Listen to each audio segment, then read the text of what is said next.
Rebecca, welcome back to episode 2 of Building What Matters. Today, we are here to talk all things dreams, goals, and holiday homes.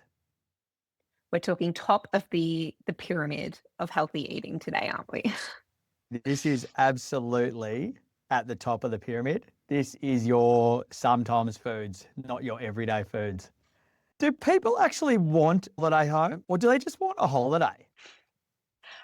I think this is the question that we have to ask ourselves all the time. So when we get either new clients coming on board or we're talking with our existing clients, we're getting them to jot down their goals. About half of people write down that they'd like a holiday house. And people use different language. A weekender, place down the beach, holiday home. But it's half who say this is written down for them. But it's really interesting, actually, if you start asking a few why questions and poking and prodding. A lot of people just want a holiday or more holidays. I suppose the next step from there is even the people who want a holiday home rarely do it. I read your recent article in the Financial Review and your beautiful series of pieces on LinkedIn. And somewhere along the journey, you mentioned that it's about 3% of people that own a holiday home. Yeah, I don't know how, but somewhere along the way, this topic has become my Roman Empire. So of our rising tide client base, 50% or so are saying, I want this, but only about 3% actually have it, or it's seriously in motion for that. And I think for me, the reason I started exploring and writing on this was just understanding what that gap is at helping people to unpack which side of the line they're sitting in. Are they the ones who something's just not adding up for? Are they the ones who should have this goal and need to really go guns blazing towards it? But I think it's raised a bigger question of hopes and dreams versus what actually is a goal. Yeah, I'm interested to know in its most simplistic form, what do you think stops the 1 in 2 from doing it right through to, if let's say it's 3 in 100 that actually do it? What are those steps along the journey that people either passively or actively opt out of having a holiday home? When you crunch numbers in terms of financial capacity, that inevitably turns into a trade-off conversation. So for most people, it's like, okay, if I've won Tats Lotto, would love a holiday house. Great. Money's not an obstacle. Very few people are in that position financially, and therefore to bring a goal like this to life, you must trade off with other objectives. And for a lot of those, I would love it, but not at the expense of my kids' education. Not if it means that we only ever go to that holiday house and we never go holidaying anywhere else. And so it just gets pushed further down, the pecking order. And look, we haven't seen too many people win Tats Lotto recently. So we don't have sort of the data set to say, okay, if you take the obstacle of money away, how many people would pull the trigger on it? But that's my read on it. Interesting. Have you seen over the past few years that with things like higher interest rates and cost of living, that also there's just less people that are able to do it, even if they were willing to make significant sacrifices? Yeah. You see land taxes going up, you're seeing interest rates. People are more aware of that feeling of discomfort of when interest rates went up and the pinch that they felt on a day-to-day basis. That was not a fun feeling for households. So the idea of stretching and pushing yourselves to achieve this top of the pyramid kind of goal doesn't feel anywhere near as attractive as perhaps it did when it was more of an abstract thought.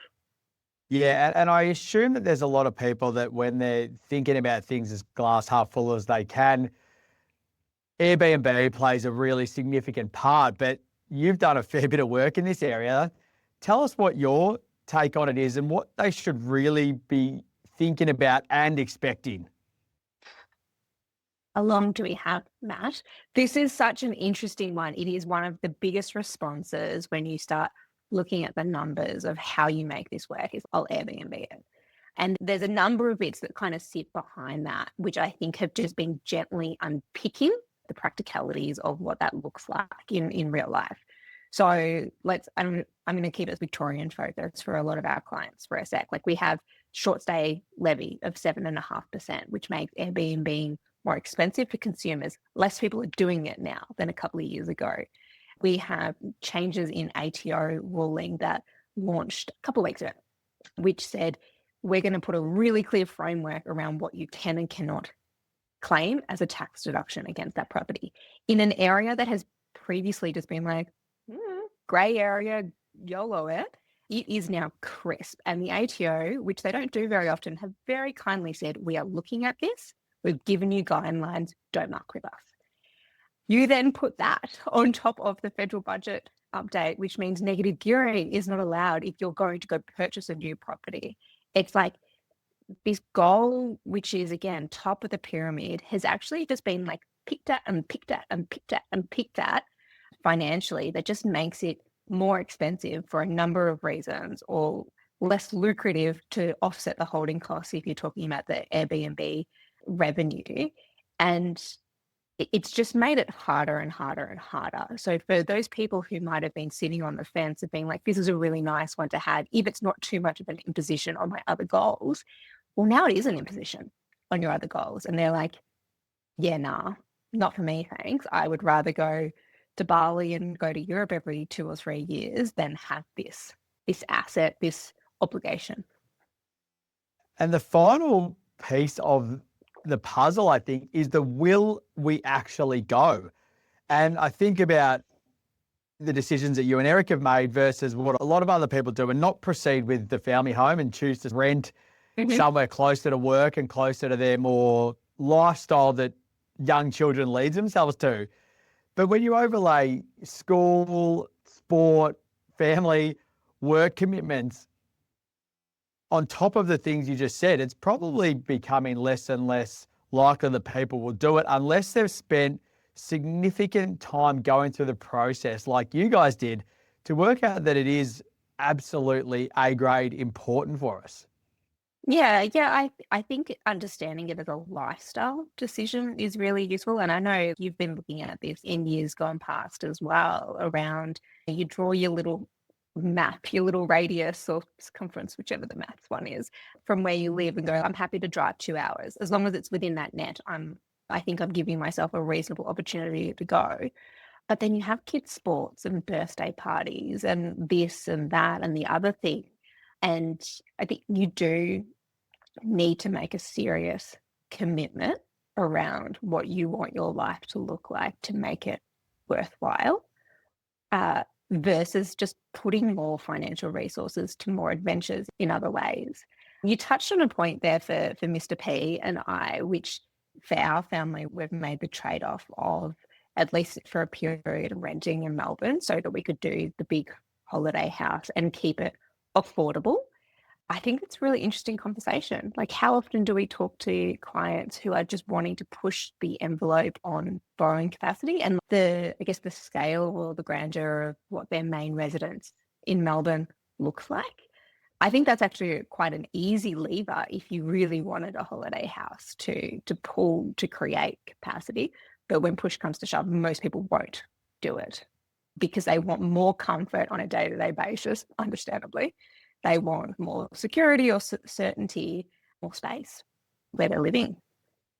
I think more than ever, especially given the impending budget changes, the try before you buy is the ultimate litmus test. Particularly that if you're staring down the barrel of an existing property that's not able to be negatively geared, it might mean that more people are looking to purchase new builds out in those areas. Whole lot of other things to discuss there, but certainly not to jump in and spend $1 million or $1.5 million with the stamp duty and everything attached without being able to get those deductions. But to that point, I actually love that there is a clear road for people to do that. So often we talk to clients about try before you buy, but for every intro call that I have where people talk about the property that they bought 3 or 5 years ago is clearly not going to last them for the next 3 to 5 years, it still takes courage to say, hey, we're going to sell and we're going to even rent for their life, not necessarily their lifestyle property. But now this, with the changes that Albo and Tim Chalmers have put to paper, makes it even clearer that needs to be done, I think. Yeah, and when you start unpacking what this goal looks like for people who are holding it in a genuine and a real way, quite a few of those goals are also, it's about land, it's about animals. Have you ever cared for animals before? How's that going to go? Is it about accessing the property and employing people to help you maintain it? Is it a fundamental shift in your work as well? Is it a very real goal, but we do it +5 or +10 years when you have unlocked more capacity with your time? I think these are all just really interesting questions. And you know me, Matt, I'm a romantic. I want to say yes to all of these goals. I love my life. I think it's amazing. The air is different in the countryside. I want to make it real, but just poking and prodding to find if this is a real goal for you, let's do it. There are so many ways you can do it, but you have to just be really committed for it. Otherwise, it probably is too hard. So just on that, who are the people that this might be a more likely yes than a no? And what are the first steps that they should take?